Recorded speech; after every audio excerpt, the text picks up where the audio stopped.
નમો અરિહંતાણમ નમો સિદ્ધાણમ નમો આયર્યાણમ નમો ઉવચ્ચાયણમ નમો લોહી સપ્રસાહનમ એસો પંચ નમકારો સર્વ પાવપણાસનો મંગલાણચ સવ્વિસમ પરમં હવૈ મંગલમ કંઠેન્દ્રનેન્દ્રે ચ સૂચિતમ કર્મ કુર્વતી પ્રભુસ્તુલ્ય મનોવૃત્તિ પાર્શ્વનાથ શ્રીકૃષ્ણ कुन्दिन्दुमुखीरतुषारवन्ना सरोजहत्ता कमलेरसन्ना वायिसिरिपुत्थय वक्रहत्ता सुहाय सामसयापसत्ता अंगूठे अमृत वसे लब्धितणा भंडार श्री गुरु गौतम समरीय वांछित फलदाता वांछित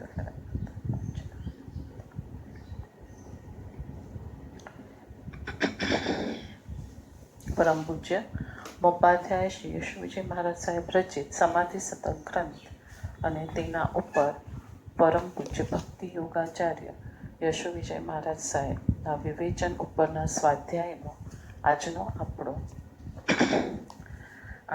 આપણો 74મો દિવસ છે અને ગાથા આપણે કરી રહ્યા હતા 82મી 74મો દિવસ છે અને ગાથા છે 82 ગાથા. તો આપણે જીહા બુદ્ધિ થિર પુરુષ કી તિહા રુચિ તિહા મન લીન આત્મમતિ આત્મરુચિ કાહુ કૌન અધીન. જ્યાં મનુષ્યની બુદ્ધિ સ્થિર થઈ છે ત્યાં જ તેની રુચિ થાય છે, મન પણ ત્યાં લીન થાય છે અને જે સાધકની બુદ્ધિ આત્મતત્વમાં સ્થિર થયેલી છે તે આત્મરુચિ સાધક બીજા કશામાં મન લગાવતો નથી. એ વાત આપણે ગાથાની ચાલતી હતી અને તેમાં આપણે વિમલાતાઈનું વિમલાતાઈનું જે દ્રષ્ટાંત જોતા હતા તેની સાથે હવે આપણે આગળ જઈએ છીએ. સ્વની દુનિયામાં પ્રવેશ પછી એ દુનિયા સાથે એવો તો નાતો જોડાઈ જાય છે કે પર જેવું કંઈ રહેતું જ નથી. પછી સ્વ અને પરનો પણ ભેદ નથી. શરૂઆતની પદ્ધતિમાં એને ખબર જ નથી, કેમ કે સ્વ અને પરને એણે ભેગું કરીને મારું માન્યું છે, માટે ભેદ જ્ઞાન કરાવે છે. હવે ભેદ જ્ઞાન કરાવ્યું પછી સ્વ પરનો કંઈ ભેદ નથી, કેમ કે સ્વમાં જ લીન છે. સંત નિસર્ગ દત્તજીને પૂછાયું, બહારથી ભીતર જવાનો માર્ગ કયો? બહારથી અંદર જવું છે તો એ માર્ગ અને પુલ કયો? ત્યારે એમણે કહ્યું, બહાર જેવું કંઈ છે જ નહીં, તો તમે પુલની વાત તો ક્યાં કરો છો? હવે કંઈ બહાર છે તો છે, એની જગ્યાએ છે. હવે બહારનું કંઈ બધું તમે ડિલીટ કરી શકવાના નથી. બહારના બધા પ્રસંગો, બહારની વ્યક્તિઓ, બહારના બધા નિમિત્તો, બહારના કર્મ તમે ડિલીટ તો કરી શકવાના નથી. એ છે તો એની જગ્યાએ છે, એને રહેવા દો ને.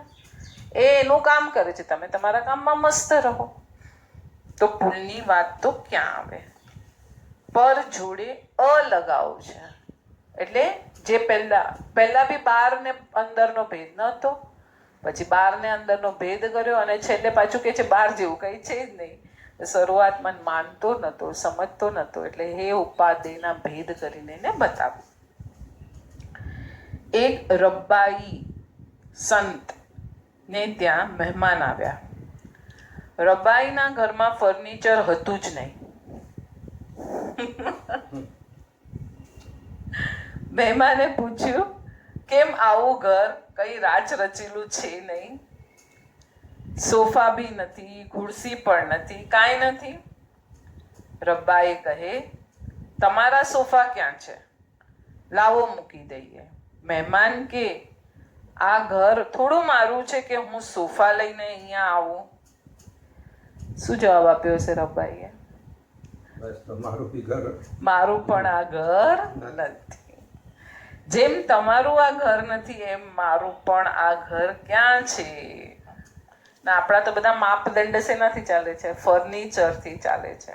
1 BHK આટલું ફર્નિચર, આવું ફર્નિચર, એનાથી આપણે માપીએ છીએ લોકોને.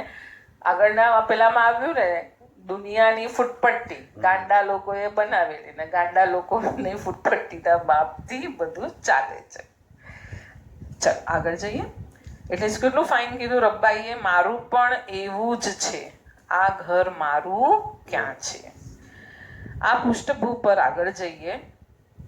જ્યાં બુદ્ધિ છે, જ્યાં રુચિ છે, ત્યાં મન લીન થશે. એટલે સાધનાના માર્ગમાં બાહ્ય સાધનોનું કોઈ મૂલ્ય જ નથી. આપણે આ છેલ્લા 2 થી 3 વખતમાં જોયું. એકમાં તો પેલા સંત કંઈ ચપ્પલ સાફ કરી રહ્યા છે, સૂફી સંત, એનું એક્ઝામ્પલ આપ્યું. પછી ગોરા કુંભારનું એક્ઝામ્પલ આવ્યું. એક્ઝામ્પલ ખાલી હું બોલું છું, પણ સત્ય દ્રષ્ટાંતો જ છે, સત્ય ઘટનાઓ છે, દ્રષ્ટાંત બી નહીં કહેવાશે. પછી વિમલાતાઈનું આવ્યું, પછી આ રબાઈનું આવ્યું. હા, એટલે બહારના જે ભપકા અને આડંબરોને આપણે ધર્મ માનીને બેઠા છીએ, આ બધા દ્રષ્ટાંતો શું બતાવે છે આપણને? કે બહારનો ભપકો એ કાંઈ ધર્મ નથી. ધર્મ તો કોઈ અલગ જ દુનિયા છે. ધર્મમાં ગુણ હોય, ધર્મમાં ગુણોની સુવાસ હોય. ફૂલોની સુવાસ અને અત્તરની સુવાસ તો તું અશુભમાં પડ્યો છે એટલે તને બહારનું વાતાવરણ જરા શાંત કરી દે એટલે તું અંદર જલ્દી જાય એના માટે હોય. પણ આપણે તો એ સુવાસમાં રોકાઈ ગયા અને અંદરની સુવાસ શું છે એ તો ખબર જ નથી. એટલે આપણે શું, અનુષ્ઠાન બહુ સરસ થયું. કોઈ પણ તમે ધારો કે શ્રીચક્ર પૂજન કરાવ્યું, અરે સ્નાત્ર કરાવ્યું, ચલો ને આપણે સ્નાત્ર, તો સ્નાત્રની સફળતા કઈ? ડેકોરેશન, પછી જમવાનું કેવું હતું, પછી તમે કેવી પ્રભાવના કરી, એ બધા માપદંડ આપણે રાખ્યા છે. ધર્મ અનુષ્ઠાનમાં પણ આપણે લૌકિક દ્રષ્ટાંતો એટલે કે લૌકિક દ્રષ્ટિ જ રાખી છે. જે ઇતર ધર્મવાળા કરે છે એ જ આપણે કરીએ છીએ. તો લોકોત્તર ધર્મ આવ્યો ક્યાં અહીંયા? કે સ્નાત્ર કરતી વખતે છેલ્લે આવે છે કે પ્રભુનું જન્મ કલ્યાણ થયું, પ્રભુ માતાના ગર્ભમાં પધાર્યા, જન્મ થયો પ્રભુનો, કરોડો દેવતાઓ પ્રભુ પાસે આવ્યા, મારી અંદર જ પણ આવી રીતના પ્રભુ પધારે, કરોડો બધી વસ્તુ બધી છૂટતી જાય અને અંદરની દુનિયામાં હું જતો જાઉં. પછી પ્રભુને દીક્ષા કલ્યાણ, હું બી આવી રીતના મુક્ત થતો જાઉં, નિરંજન નિરાકાર થવાના માર્ગે ચાલો. આ છે આપણી સ્નાત્ર પૂજાનું રહસ્ય. ને આપણે કોઈ પણ પૂજા લઈ લો, સિદ્ધચક્રનું પૂજન લઈ લો, ભક્તામર પૂજન, કોઈ પણ એક્સ વાય કે ઝેડ, આપણું તો પ્રભાવના ઉપર આપણું લક્ષ્ય હોય છે. હા, આના ઘરે છે તો આ પ્રભાવના હશે, આના ઘરે હશે તો આ પ્રભાવના હશે, આનું જમણવાર સારું સારું બહુ સરસ હોય, પ્રસંગ તમારો એટલે કહેવું પડે. શેના પર તમે માપદંડ રાખ્યો? કયા માપદંડ પર તમે લઈ ગયા? અંદર તો તમારો હજી બધો કચરો હતો એનો એ જ પડ્યો રહ્યો. એટલે માપદંડો નહીં બદલાય ત્યાં સુધી ધર્મ અનુષ્ઠાનો એના એ જ છે. આપણે બદલવાનું છે. ધર્મ અનુષ્ઠાનો ખોટા નથી, અનુષ્ઠાન એક પણ ખોટું નથી, છોડવાનું નથી. અનુષ્ઠાનને પકડીને અંદરની ચોખ્ખાઈ કરતા જવાનું છે. આગળ જઈએ. જ્યાં બુદ્ધિ છે ત્યાં રુચિ છે, ત્યાં જ મન લીન થશે. જો રુચિ બહારની બહાર છે તો અંતર યાત્રા ક્યારે શરૂ થશે? આપણે કહીએ હું આમ આ કરું તે કરું, પણ રુચિ તો હજી જે એમાં જ પડી છે, હજી એમાંથી તો લવલેસ 0.001 બી ઓછી થઈ નથી. બુદ્ધિથી રુચિ અને રુચિથી વિષયમાં મનની લીનતા આ ક્રમ હોય છે. જો બુદ્ધિ આત્મતત્વમાં સ્થિર હશે તો રુચિ ત્યાં હશે. કારણ કે આનંદ ઘનતા કોને ન ગમે? આંશિક આનંદની અનુભૂતિ પણ એક કેફ આપી જાય છે. બહુ સુપર વાક્ય. કે આંશિક પણ જો આનંદની અનુભૂતિ થાય છે ને તો એક કેફ આપી જાય છે. હશે, હવે જવા દો ને, હશે. આપણે આપણી મસ્તીમાં રહો ને, હશે. સંપૂર્ણ આનંદમયતા તો શું આપી જશે? માટે તારી રુચિને પલટ, એને સ્થિર કર.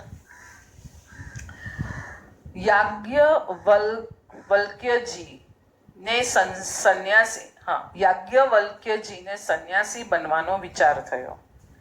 પોતાની સંપત્તિ બંને પત્નીઓ વચ્ચે વહેંચી સંન્યાસ માટે વિચાર્યું. હા, આપણે જો થોડા દિવસ પહેલા હું એક પ્રસંગ યાદ નથી કરતી આમાં, હવે કથા યાદ નહીં મને, આપણે ભાણદેવજીએ લખેલી એક બુકમાંથી આપણે વાંચ્યું હતું એમાં યાજ્ઞવલ્કજી, અને હા, એના પુત્રનું નામ શ્વેતકેતુ. યાજ્ઞવલ્કજીએ શ્વેતકેતુને ઘણી બધી સાધના, એની એક કથા આપણી લાસ્ટ બુકમાં આવી હતી, આ જ કથા. હા, કે પોતાની સંપત્તિ બંને પત્ની વચ્ચે યાજ્ઞવલ્કજી એક ગુરુકુળવાસ ચલાવતા હતા. રાજાના, રંકના, બધાના પુત્રો ત્યાં ભણવા આવતા હતા, અને ઘણી સંપત્તિ રાજાએ. ગુરુ એકદમ સદ્ધર હતા. પેલાના કાળમાં ગુરુઓનું વર્ચસ્વ હતું. ગુરુ દીન ન હતા, વર્ચસ્વ વાળા હતા. પોતાની સંપત્તિ બંને પત્નીમાં વહેંચી અને સંન્યાસ માટે વિચાર્યું. બરાબર? બંને પત્નીઓને આ વાત કરી ત્યારે મૈત્રેયી, ગાંગેયી અને મૈત્રેયી બે પત્ની હતી. અહીંયા નામ નથી લખ્યું. એક પત્નીનું નામ ગાંગેયી હતું અને બીજીનું નામ મૈત્રેયી હતું. ત્યારે મૈત્રેયી પ્રશ્ન પૂછે છે. આગલા દિવસે યાજ્ઞવલ્કજી ગુરુ જે હતા ગુરુકુળવાસના, એ કહે છે કે કાલથી હું જંગલમાં સંન્યાસ લઈ અને સાધના કરવા જવાનો છું. તો આ આખો ગુરુકુળવાસ છે શ્વેતકેતુને સોંપીને જવાના હતા. શ્વેતકેતુને બી આખો ટ્રેન કરેલો હતો, અને કહે છે કે આ તમને હવે શું જોઈએ છે આમાંથી, તમે બંને ડિસાઈડ કરી લો. ગાંગેયી, તને શું જોઈએ છે, ને મૈત્રેયી, તને શું જોઈએ છે. મૈત્રેયી આખી રાત મનોમંથન કરે છે કે આની વચ્ચે રહી અને તમે જો સંન્યાસ લેવા જાઓ છો તો મૈત્રેયી પ્રશ્ન પૂછે છે કે આનાથી વધારે એવી કઈ ઉત્તમ વસ્તુ છે કે જે તમે મેળવવા જાઓ છો, મને એ વસ્તુ જોઈએ છે. અહીંયા શું આપ્યું છે આપણે વાંચીએ. મૈત્રેયી નામની પત્નીએ કહ્યું, યેનાહમ નામૃતાસ્યામ, એટલે જેનાથી મને અમૃત ન મળે એ ધન મારે શું કામનું. એટલે મૈત્રેયી પણ એમની સાથે સંન્યાસીની થઈ ગયા. આપણે તો બંને રાખવું છે ને, ધન પણ રાખવું છે ને ધર્મ પણ રાખવો છે. તો એ પોસિબલ નથી.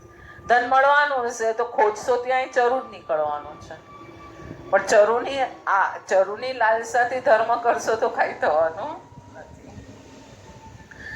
આત્મતત્વને સાંભળવું જોઈએ, એના પર અનુપ્રેક્ષા થવી જોઈએ, ત્યારબાદ આત્મ અનુભૂતિ થાય છે.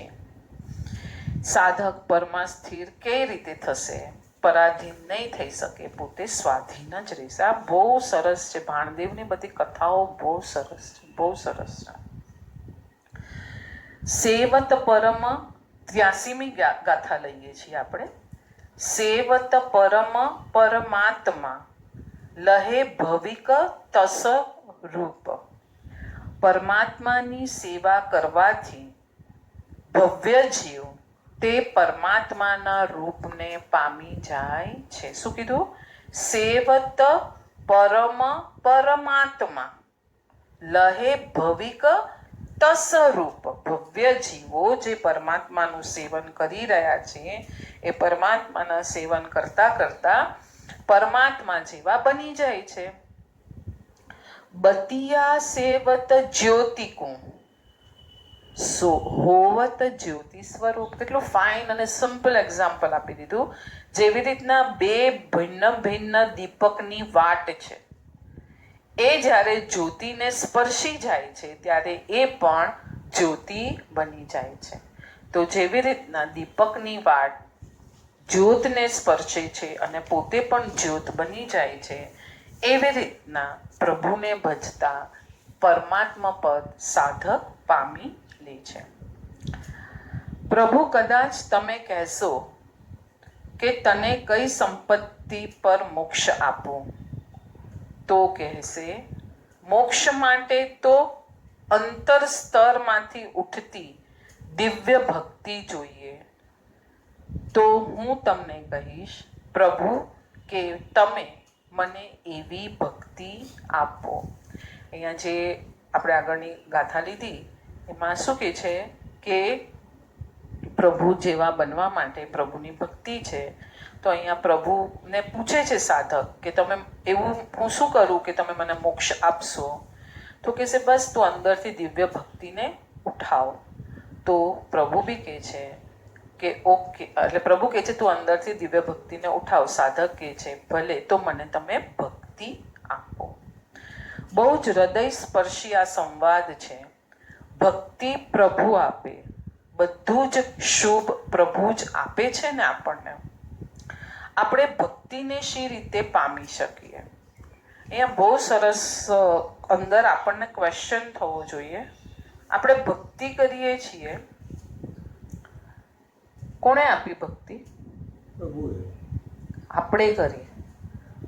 આપણને વિચાર આવ્યા ને બધા કે હવે હું આ સ્તવન બોલું, હું આટલા ફળ લઈ જાઉં, આટલા નૈવેદ્ય લઈ જાઉં, આટલો ઠાઠ કરું, આટલું કરું. આ બધું પ્રભુએ સુજાડ્યું. પ્રભુએ બી સુજાડ્યું તો એની પાછળ પણ પ્રભુ કેવી રીતે રોલ હતો પ્રભુનો, આનું કંઈક સ્પષ્ટીકરણ કરવું પડશે ને આપણે.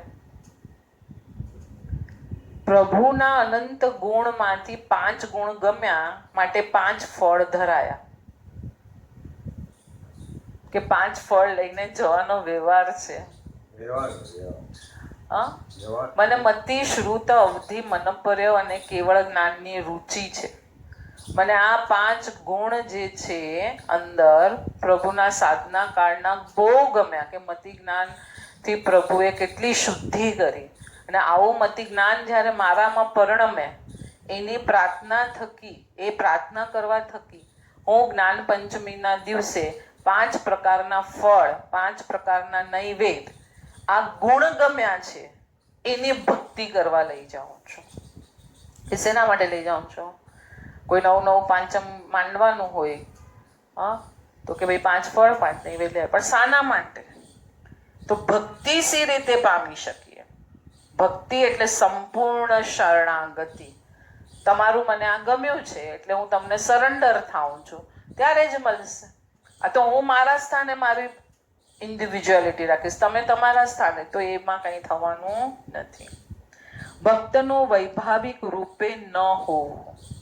આપણે આપણા અહંકારને કઈ રીતે ફગાવશું?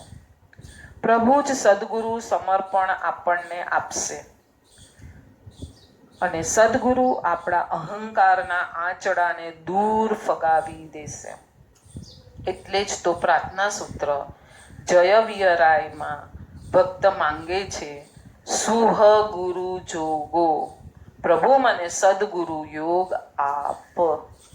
સુહગુરુ યોગ એટલે સદગુરુનો યોગ કરીને આપ. સદગુરુનો યોગ પ્રભુ પાસે જ્યારે માંગીએ તો કયા સદગુરુનો યોગ માંગશું? મારા અહંકારને બરાબર સાચવીને રાખે, મારું જે બી બધી હું ભૂલો કરું છું એને પણ સાચવીને રાખે, અને મને ધર્મીનું લેબલ આપે.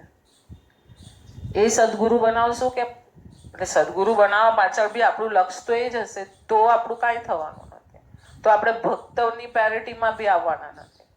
ભક્ત કેવો હોવો જોઈએ? અહીંયા આપ્યું ને, ભક્તિ સી રીતે પામ્યા. બહુ આખું આમ સેન્ટેન્સ બહુ સ્ટ્રોંગ છે. સંપૂર્ણ શરણાગતિ એને ભક્તિ કીધી છે. તો સંપૂર્ણ શરણાગતિ ક્યારે આવશે? મારા અહંકારને વિલીન કરીશ તો જ આવશે. એટલે એના માટે જયવિરાયમાં શું કીધું આપણે? સુહ ગુરુ, સારા ગુરુનો મને યોગ પ્રભુ તું જ કરાવી આપ. પ્રભુ જ કરાવશે, હું શોધવા જઈશ તો બી નથી મળવાના.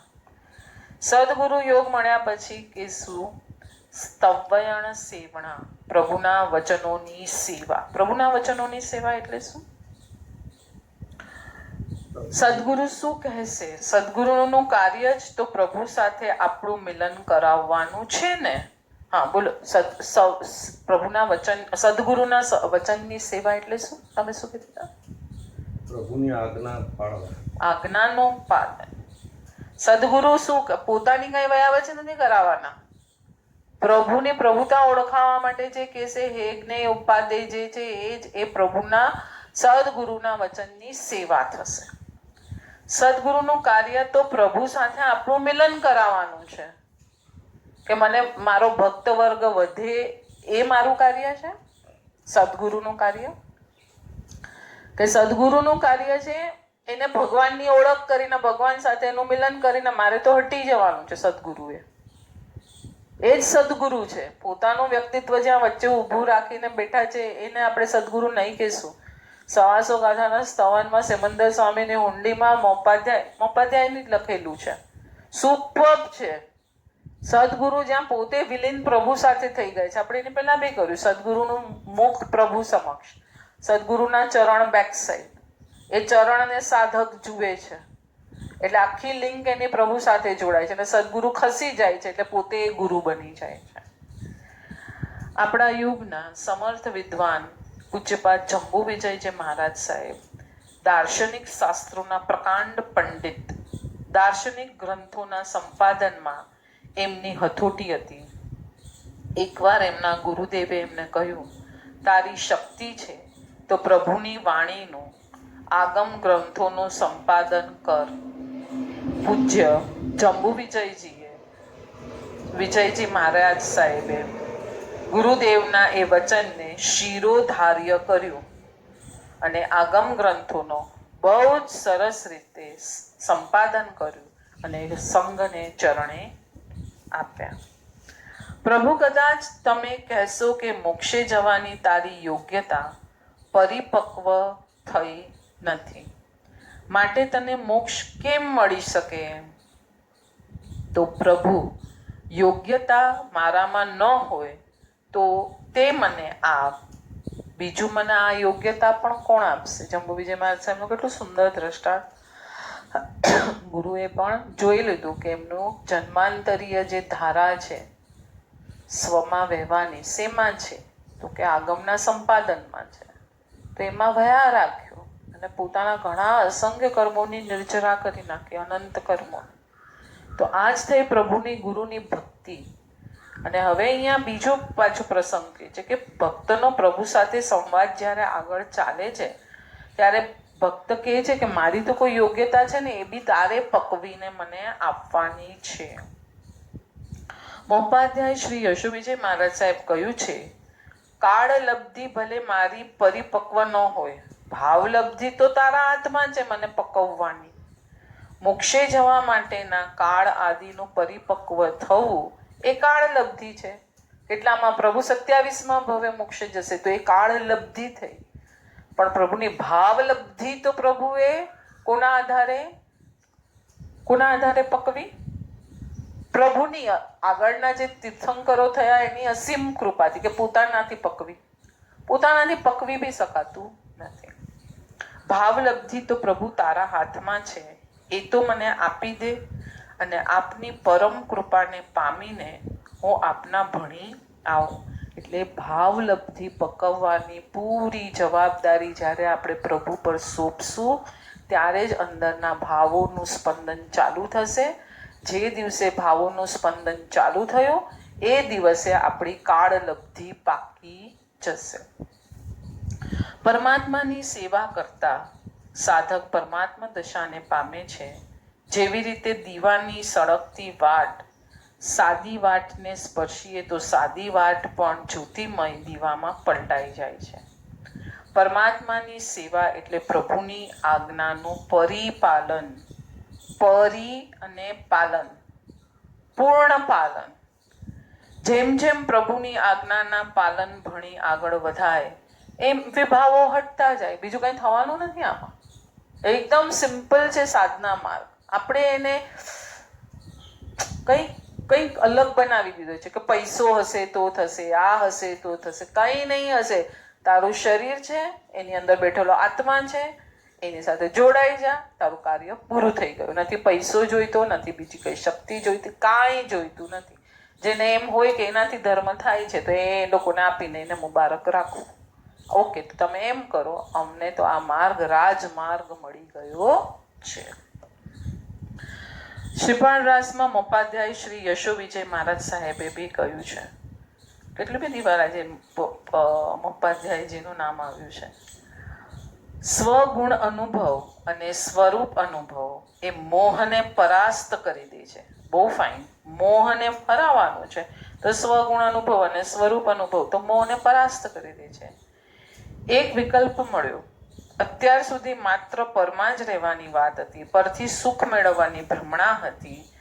સ્વાનુભૂતિ થતા, એનો સૂર્યોદય થતા વિભાવનું ધુમ્મસ છંટાયું, દૂર થઈ ગયું. અત્યાર સુધી જે માન્યતા હતી એ જ્યારે સાચી માન્યતા પ્રગટ થઈ ત્યારે આ બધું નીકળી ગયું. ગુરુની ઓરા, આભા ભક્તને કેવી રીતે ઝળહળા કરી દે એનું સરસ ઉદાહરણ બુદ્ધના જીવન પ્રસંગમાં મળે છે. બુદ્ધ વૃક્ષ નીચે બેઠેલા છે, મૌનમાં ડૂબેલા છે. એક સાધક આવે છે અને બુદ્ધના આભા મંડળમાં પ્રવેશે છે. થોડી વાર બેસે છે. બુદ્ધ તો મહામૌનમાં છે. થોડી ક્ષણો પછી પેલો સાધક ઊભો થાય છે, બુદ્ધને પ્રણમે છે અને કહે છે, ભગવાન, આપે મને ખૂબ આપ્યું, હું આપનો ખૂબ ખૂબ ઋણી છું. અને તે ગયો. પાછળથી પટ્ટ શિષ્ય આનંદે બુદ્ધને પૂછ્યું, આપે તો એક પણ શબ્દ બોલ્યો ન હતો. તેણે એમ કેમ કહ્યું કે આપે મને ખૂબ આપ્યું? શું લાગે છે? ઓરામાં બેઠા બસ થઈ ગયું, બધું કામ પૂર્ણ થઈ ગયું. આપણે પ્રભુના દર્શન કર્યા, ગુરુના દર્શન કર્યા, આ રીતે ખબર જ નથી ક્યાં. ખ્યાલ આવે છે? લાઈવ છે, તીર્થંકરો લાઈવ છે.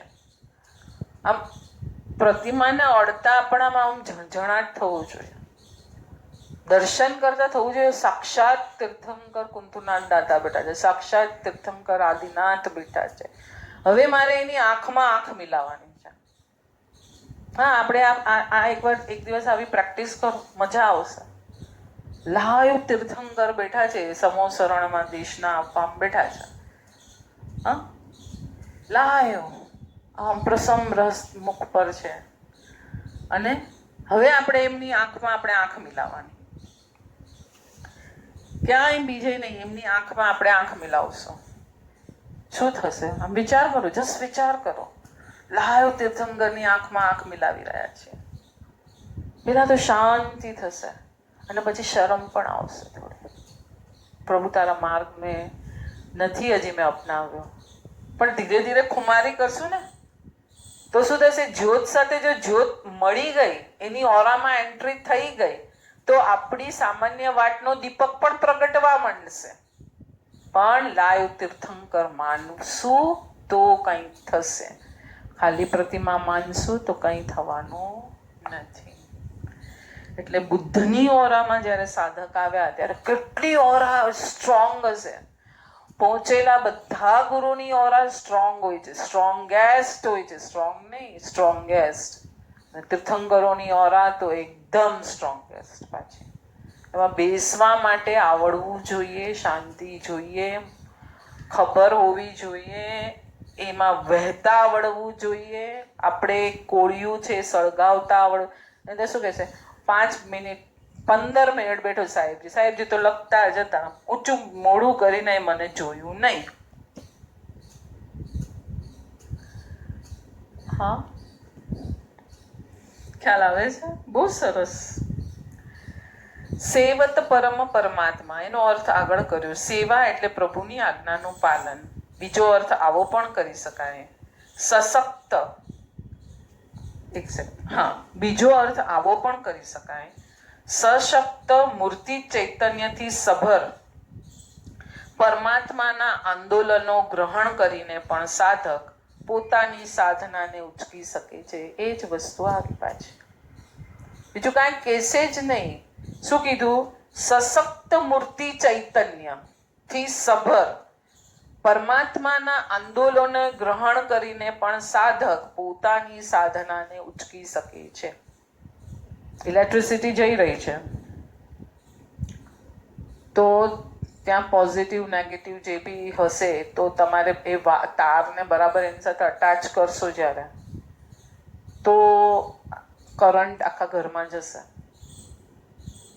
તો તમે ઊંધું કર્યું કંઈ તો ઇલેક્ટ્રિસિટી નથી? ઇલેક્ટ્રિસિટી તો હતી જ અને છે જ, પણ તમે તમારો અહંકાર, તમારું સ્ટેટસ, તમે એ બધું લઈને જ્યારે ગયા ત્યારે શું થયું? તમારું જોડાણ પ્રભુ સાથે ન થયું. તમે સામેની વ્યક્તિના ગુણ જુઓ તો તમારું જોડાણ થયા વગર એ નહીં. આપણા પૂર્વજોને આ આંદોલન શાસ્ત્રનું જ્ઞાન હતું, તેથી તેમણે એવા દેરાસરો બનાવ્યા, ભોયરાવાળા. આપણે જોયા ને, આપણે ગયા હતા પાટણ, એ કેટલું મસ્ત હતું આ મંદિર નીચે, જેના આંદોલનો ઘુમરાયા કરે, બહાર ન નીકળી શકે, અને તે આંદોલનોની ધારામાં પ્રવેશતા ભક્ત પોતાની ભક્તિ ધારાને ઉચકાતી અનુભવે. એક વખત ગુરુદેવ લખે છે, હું એક ગામમાં ગયેલો, ભોયરાવાળું જિનાલય. ભોયરામાં એટલા સરસ મજાના આંદોલનો, કલાકો સુધી હું ત્યાં બેઠો. બપોરે તે ગામના અગ્રગણીઓ મારી પાસે આવ્યા અને તેમણે કહ્યું, આ દેરાસરના સ્થાને અમે નવું દેરાસર બનાવવા માંગીએ છીએ. એમણે મારો અભિપ્રાય માંગ્યો. મેં એમને પ્રેમથી સમજાવ્યું, તમે દેરાસર તો નવું બનાવી શકશો, પણ એમાં રહેલા આંદોલનો ક્યાંથી લાવશો? તેઓએ મારી આ વાત સ્વીકારી અને દેરાસર જેમ હતું તેમ રાખ્યું. બહુ બધું વિચાર કરવાનું છે કે આગળના જે પહોંચેલા બધા ગુરુઓ, કે હવે તો કાળ પડતો ચાલ્યો છે, એટલો બી પડી નથી ગયો, પણ પ્રભુ, જીનકલ્પી સાધુઓ, હવે સ્થવિર કલ્પી, હવે ધીરે ધીરે ધીરે ધીરે પડતો કાળ છે. તો ત્યારના સાધકોએ, ત્યારના પહોંચેલા ગુરુઓએ ભોયરામાં જે સાધના કરી હશે, હજી આંદોલન, કેમ કે એ લોકોએ વ્યવસ્થા જેવી કરી છે કે પરમાણુઓ જલ્દી બહાર નીકળી ન શકે. તો કેટલું સચવાઈને ત્યાં પડ્યું છે. આપણે જઈએ છીએ તો આપણને આમ ફીલ થાય છે ત્યાં કંઈક છે વસ્તુઓ, તો એ સચવાઈને રહેલું છે. તમે દેરાસરનો બનાવશો તો શું કરશો? પહેલા તો એને તોડી કાઢશો, બધા આંદોલનો વિખરાઈ જશે. બહાર તમે રાચ રચીલું ફાઇન બનાવશો, કોતરણી ને ગાર્ડન ને આ ને તે ને, લોકો એનાથી અંજાઈને આવશે, પણ સાધક બિચારો ક્યાં જશે? આંદોલનો તો વિખરાઈ ગયા. પ્રભુને જોઈને એને સાધના જોઈતી હતી, પ્રભુને જોઈને એને પોતાનું કોળિયું પ્રગટાવવું હતું, પ્રભુને જોઈને પરમ શાંતિ પોતાની અંદર જઈને યાદ કરવી હતી. તો આપણે શું કરશું પછી? ત્યાં જઈને તો આપણે શું, બહુ સરસ હતું, ત્યાં ગાર્ડન બી ફાઇન હતું, ધર્મશાળા બી સારી હતી, આ બી સારું હતું, તે બી સારું હતું. પ્રાચીન દેરાસરોને સાચવવું એ આપણી બહુ મોટી નૈતિક ફરજ છે. અને ત્યાં ફરજ એ કઈ દ્રષ્ટિએ, એટલે જાત્રાએ જવું તો ક્યાં જવું? જાત્રાએ જવું તો ક્યાં જવું? ચંચળતા છે માટે જાત્રાએ જવાનું આવે છે. શું કીધું? સ્થિરતા નથી એટલે તમને જાત્રાએ જવાનું મન થાય છે. તો પણ ક્યાં જવું? જ્યાં વધારે સ્થિરતા પ્રાપ્ત થાય એ જગ્યાએ. અહીંયા હવે આ રૂટીનમાં નથી આવતું તો એમ થાય કે ચલો હજી આપણે મિથ્યાત્વ ગુણસ્થાન કે આ તે, તો ચલો જાત્રાએ જઈએ. તો જાત્રાએ ક્યાં જવું? જ્યાં સ્થિરતા વધારે પ્રાપ્ત થાય અંદરની. આપણે આમાં જ આગળ જોયું, પેલા સાધકે કીધું કે મને અહીંયા નહીં ફાવે. કેમ નહીં ફાવે? બહુ બધી તમે ફેસિલિટી આપી દીધી છે. આટલી ફેસિલિટી વચ્ચે હું સાધના કરીશ તો હું કેવી રીતના ભેદ જ્ઞાન કરીશ, કેવી રીતના ઇન્ટ્રોસ્પેક્શન કરીશ, કેવી રીતના મારી જાતને ઓળખીશ કે તકલીફમાં પણ હું સ્થિર રહી શકું. પ્રાચીન દેરાસરોની જે ઓરા અને ત્યાંની જે મસ્તી છે ને, એ તો માણસોને ત્યારે જ ખબર પડશે, એની પહેલાં ખબર પડશે નહીં. જીનાજ્ઞા વિરુદ્ધ કાંઈ પણ બોલાયું હોય તો મિચ્છામી દુક્કડમ. સર્વ સાધકો સાતામાં હશો. બધાની સાધના સરસ ચાલતી હશે.